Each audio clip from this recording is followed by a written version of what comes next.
nos vamos para Morón, ¿no? El hombre es de Morón, no sabemos si está en Morón, porque no les vamos a hablar de un tema, que tenga que ver directamente con Morón, porque vamos a meternos en el tema ferroviario, que es central en la agenda local, más allá de la situación de la semana pasada, ¿no? Nosotros hace un mes publicamos una nota sobre particularmente la situación de la línea Mitre, una nota que generó mucho ruido, nos generó también mucha discusión, muchos insultos, porque definíamos como que comenzaba un nuevo proceso de desinversión en los ferrocarriles y que explicaba situaciones de demora, de cancelación que viven cotidianamente los usuarios de la línea Mitre en la zona norte del conurbano. Bueno, muchas de las cosas que decíamos, la verdad, estuvieron presentes en el debate desde el viernes, desde el choque que tuvieron las formaciones del Tren San Martín.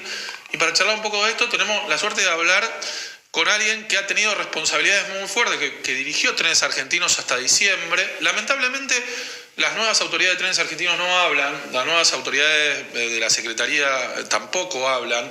Hemos tratado de comunicarnos en su momento por los problemas del Mitre, en su momento también por distintas situaciones en los trenes en estos meses. No está habiendo voceros sobre eso, pero bueno, nos asomamos a partir de dirigentes que, en este caso, Martín Marinucci, dirigente del Frente Renovador y expresidente de Trenes Argentinos, que nos va a permitir hacer una mirada, tener una mirada desde lo técnico y desde lo político de lo que está pasando con Trenes. Martín Marinucci, ¿cómo estás? Acá Ariel de ¿Qué pasa? ¿Qué tal, Ariel? Muchas gracias por este contacto. La verdad es que increíble escuchar que funcionarios públicos no respondan a los medios en una situación tan sensible como la vivida el viernes pasado. No, ni con el viernes pasado, que hasta uno puede decir en un momento de crisis a veces es difícil, pero tampoco en otros momentos. Hemos tratado de contactarlos fuertemente. Hace un mes hicimos una nota, te podemos hacer llegar sobre las situaciones del Mitre, porque los vecinos nos alertaban sobre un cambio muy drástico que estaba teniendo el funcionamiento del tren Mitre a partir de diciembre, muy drástico en cuanto a frecuencias, en cuanto a seguridad, en cuanto a horarios, ¿no? Seguridad no solo se habla en el tren cuando chocan trenes, ¿no? Pero sí tener un servicio que uno va a determinado horario y que puede contar con él en una franja razonable. Martín, la que entiendo que está alrededor del 17% en los últimos meses, lo cual una caída estrepitosa. ¿El qué no se cortó justo cuando estaba diciendo? ¿El qué es la caída? Esto que vos planteás de que uno sepa que el tren en determinado horario va a pasar por la estación. Bien. Y no el cumplimiento. Bien. Yo lo que tengo entendido, por lo menos que me han comentado algunos ferroviarios, que está en un 17% de cumplimiento en la regularidad. Bien. O sea, con lo cual, sin duda que esto que vos reflejás como vecino de la región o que te comentan los propios vecinos, definitivamente es así, tiene una caída en la regularidad de manera estrepitosa. Martín, ¿qué está pasando con el tren? Así, en general, que después debe explicar esto que nosotros contamos en el Mitre y lo que pasó también en Palermo, en la línea San Martín, el viernes pasado. A ver, sin duda lo que está pasando es un gobierno que desde antes de asumir hablaba que había que privatizar el sistema ferroviario como una de las tantas empresas públicas que sostienen en avanzar con la privatización. Y la verdad que usan un manual que ya lo vivimos en Argentina no hace tanto tiempo, que fue en los 90, y que allá por fines del 89 comenzó el gobierno de Carlos Menem, y a partir de ahí, con la decisión de avanzar en la privatización, generaron la desinversión del sistema ferroviario para luego entregarla como justificando el por qué se privatizaba. Claro. Y la verdad que esto quedó muy a la evidencia el día viernes, después del accidente, que felizmente no tuvimos lamentable víctimas fatales, pero 91 pasajeros que tuvieron que ser trasladados, algunos con un traumatismo bastante complejo y que aún siguen internados. Pero el ministro del Interior, en vez de solidarizarse y entender que de lo único que había que hablar desde el lugar que él representa, que es del gobierno, que es quien administra el sistema ferroviario, se puso a hablar de que había que apurarse con la privatización, y no solo para la operación, sino para el control también por parte de los privados. Con lo cual lo que pasa es eso, no, a mí me tocó el 12-13 de diciembre reunirme con el secretario de Transporte, con Mojeta, en donde obviamente yo el día 20 de noviembre firmé mi renuncia, el 23 de noviembre en reunión de directorio quedó aprobada mi renuncia, pero desde ya que no puedo dejar el cargo hasta que no haya nuevas autoridades. Claro. Entonces el 13 de diciembre cuando me junté le transmití que estaba a disposición para avanzar en una transición ordenada con los funcionarios que vayan a cumplir la responsabilidad del directorio de Trenes Argentinos. Me dijo que todavía no los tenía, pero que antes de fin de año, o sea, en esos 20 días, iba a estar resuelto. Pero sí me dijo algo que bueno, uno lo tiene que respetar en función de su cargo, que era que suspenda todo tipo de pago y todo tipo de licitación. Claro.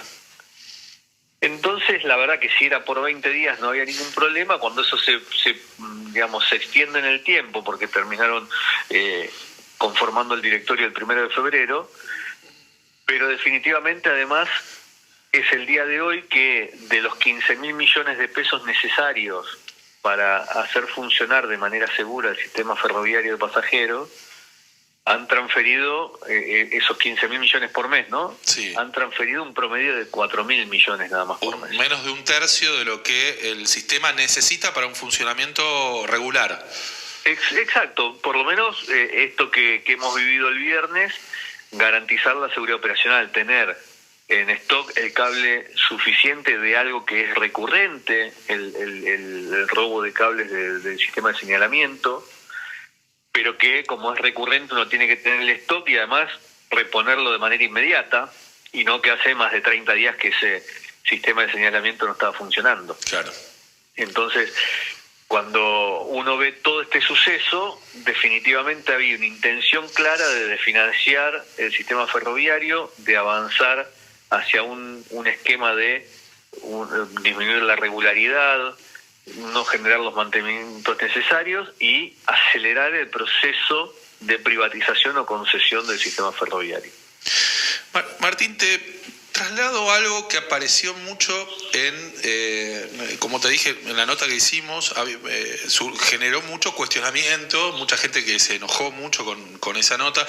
Creo que hay una gran parte de la población que ha votado a Javier Milei con mucha expectativa, con mucha esperanza de que la Argentina logre un rumbo distinto, y gente que toma muy mal cualquier situación que nosotros reflejamos algo que estaba pasando, ¿no? Pero contamos, frente a la ausencia de voces oficiales, contamos los que nos decían trabajadores, los que nos decían exfuncionarios, lo que nos decía gente del gremio, que hablaba de un proceso de desinversión. Frente a eso, muchos lectores, seguramente que apoyando el gobierno de Javier Milei, se enojaban y decían, si las cosas estaban tan bien hasta diciembre, empezaron a funcionar mal de golpe, digamos, ¿no? ¿Cómo se explica que si el sistema tuvo un mantenimiento regular y correcto hasta diciembre, todo funcione tan mal como está funcionando? Porque, insisto, hay líneas donde el impacto es muy fuerte, la diferencia entre diciembre y marzo es abismal del funcionamiento. A ver, definitivamente yo desconozco cuál es el motivo por el cual hoy el servicio del Mitre en particular está con ese inconveniente de operación. Nosotros hasta que nos tocó la responsabilidad, todos los trenes que corrían, obviamente en las condiciones adecuadas para garantizar la seguridad operacional, todos los diagramas cumpliéndose, realizábamos los mantenimientos que eran necesarios para hacer circular los trenes, pero además no por una cuestión de que nosotros querramos o hubiésemos querido asumir un riesgo adicional y no cumpliendo con determinadas normas. Todo servicio ferroviario tiene que ser controlado y autorizado por la Comisión Nacional de Regulación del Transporte. Sí. Entonces, a partir de ahí, es quien nos establece a qué velocidad tiene que circular el tren si la vía está en condiciones inadecuadas. Bueno, con lo cual, todo lo que era necesario nosotros lo hacíamos. Ahora, es entendible, cualquier usuario dice hasta ayer andaba bien y hoy ya no lo tenemos.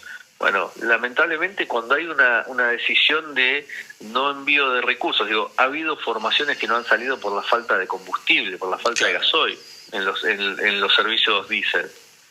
Entonces esto demuestra que lo que ha habido es esa intención, o por desconocimiento de la seriedad que merece el sistema ferroviario en su operación, entonces creen que al no mandar el dinero el sistema puede funcionar igual, o, que creo que aún es peor, y me parece que es el motivo, o por intención para buscar que el sistema quede totalmente devastado. Bien. ¿Y tenés alguna información sobre obras que ya estaban concretadas con financiamiento internacional, que tampoco eran una erogación? Decimos, bueno, hay un gobierno que está privilegiando el déficit fiscal, ¿no? Que es una mirada también, ¿no? El déficit fiscal implica que choquen trenes también, ese es el costo de encontrar el equilibrio fiscal. Bueno, pero también hay obras, por ejemplo, vuelvo al tema del Mitre, ¿no? Por el tema que trabajamos hasta hace poco bastante, entonces que he conversado con bastante gente.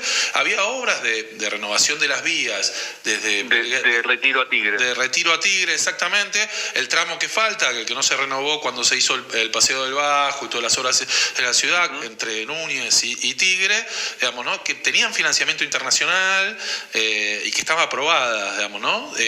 Ahí la decisión de no avanzar, de suspenderla, de ponerlo en stand-by, que es lo que nosotros extraoficialmente llegamos, no, está en stand-by, nos dicen. ¿Se puede entender desde algún lugar? No, la única es lo que vos planteas al principio. Como todo financiamiento internacional tiene una porción que hay que hacer frente desde el Tesoro, claro. La decisión del gobierno en cero erogación es tan así que la línea San Martín tenía el financiamiento por la electrificación a través del BID, claro, de $400 millones y 122 millones tenía que poner el Tesoro. Al finalizar nuestro gobierno, el BID plantea que como venía un nuevo gobierno no iba a avanzar con ese proyecto, esperando el nuevo gobierno. El nuevo gobierno dijo no iba a gastar un peso de Tesoro en obra. Claro. Entonces eso quedó suspendido, pero peor aún, el día de ayer, estamos hablando de la línea San Martín, que el día viernes tuvo el accidente. El día de ayer el Ministerio de Economía le solicita al BID poner esos $400 millones, sacarlo de inversión para infraestructura en la línea San Martín y llevarlo para gastos corrientes al Ministerio de Capital Humano. Mira. Entonces, sin dudas, y hablamos de esa obra con financiamiento internacional, podemos hablar de otras más, toda esa pelea con China que nosotros veníamos avanzando con la firma de lo que es la adenda 5 del crédito CEMEC, un crédito chino que veníamos ejecutando toda la línea Belgrano Cargas, definitivamente está al 100% parada. Las obras de los bajos a nivel, que era con dinero de Tesoro, que por ejemplo en San Martín, en 3 de febrero, para hablar de esta región, vamos a hablar de zona sur también, totalmente paradas. Obras de señalamiento en el Roca, obras de estaciones, todas las obras de puentes modulares que habíamos avanzado con Tandanor, que hicimos sobre la traza del Sarmiento, 2 puentes, uno al 80% y el otro al 30% de avance, y totalmente paradas, ya levantado el obrador. La empresa ya le rescindieron el contrato, con lo cual ha habido una decisión clara que, de vuelta, vos lo planteabas recién, tiene que ver con buscar ese déficit cero, pero un déficit cero a costa de un accidente el día viernes, y Dios quiera no vuelvan a pasar ningún tipo de incidentes o accidentes en el sistema ferroviario, producto de el no mantenimiento de los servicios de manera cotidiana, garantizando la seguridad operacional. Te hago la última, Martín, te agradezco este rato de charla con ¿Qué pasa? Por favor. Como bien dijiste, se viene la discusión sobre privatización sí, privatización no. Yo suelo acercarme a estos temas de una manera no ideológica, ¿no? Y en el repaso que hacíamos de la línea Mitre, en su momento recordábamos que la línea Mitre funcionó bien y funcionó mal, privatizada y en gestión del Estado, ¿no? El primer momento de privatización fue bueno, fue una recuperación frente a un abandono que, como bien dijiste, un abandono intencionado que hubo, pero el primer momento de privatización fue los usuarios de la línea recuperaron una línea que funcionaba. Eso empezó a funcionar mal, empezó a funcionar muy mal en un segundo momento, digo, por falta de control del Estado, por falta de lo que sea, pero privatizada la línea Mitre dejó de ser un vehículo hasta la tragedia de Once, que no fue en la línea, pero sí era el mismo concesionario. Cuando fue el cambio de concesionario, con la gestión de Randazzo, el tren funcionó, volvió a recuperarse la mayoría de las líneas urbanas en el AMBA, y se generó un proceso virtuoso que atravesó esa gestión de Randazzo, atravesó la gestión del PRO, donde también hubo cambios e inversiones, y la de ustedes, donde también hubo cambios e inversiones muy positivas. Por eso digo, no es una cuestión de un partido político, digamos, ¿no? ¿Qué mirada tenés sobre privatización sí, privatización no? Bueno, en este debate que yo me planteo diciendo, bueno, en los últimos 30 años en la Argentina los trenes funcionaron bien y mal con el Estado, bien y mal con empresas privadas. correcto. Mira, yo lo he planteado durante la gestión. En el área metropolitana hay dos líneas que siguen siendo concesiones privadas. Primero hay que pensar si van a privatización o a concesiones. Segundo, yo lo he planteado, como decía, durante la gestión, que para mí la administración y la operación tiene que ser por parte del Estado, del 100%. Bien. Con la posibilidad que un privado pueda correr un tren con distintas características sobre la misma vía del Estado, claro. Entonces que eso les genere ingresos al Estado, pero no solamente por un pensamiento en términos ideológicos, sino también como modelo del mundo. Claro. Pero en el mundo, cuando uno escucha a cualquiera hablar sobre el sistema ferroviario y ponen ejemplo de la alta velocidad de España, o te ponen ejemplo de los trenes de Francia, de SNCF, o de Tren Italia, o de Baum en Alemania, bueno, son todos operados por el Estado, que el Estado subsidia entre el 50 y el 70%, pero también tienen operadores privados sobre las mismas vías que corren servicios, sobre todo los de larga distancia, y con distintas características y distintas prestaciones que el usuario tiene esa posibilidad de pagar. Bueno, yo siempre planteé en nuestro gobierno esa posibilidad, y estoy convencido que es el esquema que hay que pensar en la Argentina hacia adelante. Ahora, ¿por qué el privado cuando inicia un proceso parece un cambio positivo y después se cae? Porque los privados, desconozco cuáles son los proyectos que hoy están trabajando, pero por lo que escucho, se habla con una curva descendente de subsidio por parte del Estado, con lo cual al principio un subsidio fuerte como el que hoy se le entrega a la operadora pública, que también se le entrega a las dos concesiones privadas, aún en un porcentaje mayor porque cobran un fee por la operación. Entonces, cuando esa curva comienza a ser muy cercana a la base, digamos, o tienen que aumentar la tarifa y llevarlo a una tarifa técnica, que la de hoy sería 2.400 pesos por pasaje, Claro. o tienen que, desde el privado, dejar de poner plata, porque el privado lo que busca es ganar. Entonces, es evidente que si el mismo plan que se implementó hace 30 años, definitivamente va a volver a fracasar y va a volver a poner en riesgo a los usuarios. Claro. Entonces ahí es donde hay mayor preocupación, porque si uno dijera que, bueno, lo que vos planteabas, que cuando se estatizó nuevamente el sistema ferroviario se hizo por una cuestión ideológica, la verdad que no. La verdad que se hizo por una cuestión operativa y de emergencia. Claro. Y por eso hay dos líneas, porque también hay que reconocer, y yo lo he planteado durante la gestión y ahora posterior a la gestión, Yo he trabajado muy bien tanto con Metrovía y Ferrovía, Claro. y creo que son dos operadores que, a ver, le he hecho las críticas también, ¿no? Digo, son dos operadores que brindan el servicio de acuerdo a diagrama, pero que no han invertido. Digo, los dos tienen las mismas unidades que hace 30 años. Claro. Entonces... Pero que cuando era un desastre la línea Mitre, el Belgrano Norte, por ejemplo, tenía una regularidad que la línea Mitre con formaciones mucho más modernas no tenía. Vemos, ¿no? Exacto. Tienen una ventaja, tienen talleres de mantenimiento propio, que también lo cobran. Entonces, hay muchos beneficios, pero independientemente de eso, y el objetivo es que el usuario tenga un mejor servicio siempre, y en el caso de la regularidad puede funcionar muy bien, pero los coches todavía se viajan con las puertas abiertas. Clarísimo. Entonces, hay cuestiones que no hubo inversión por parte del privado, el Estado le hicimos nosotros nuestra gestión, porque inició la gestión anterior, pero la abandonó, la obra de las 22 estaciones, en el caso del Belgrano Norte, la obra de las 22 estaciones se las hicimos, se las terminamos, y el vecino y la vecina que utiliza ese servicio ferroviario, sin duda, está mejor que 4 años. Sin duda. Hola. Se nos cortó. Hola. Ahí se escucha. Ahí. Bueno.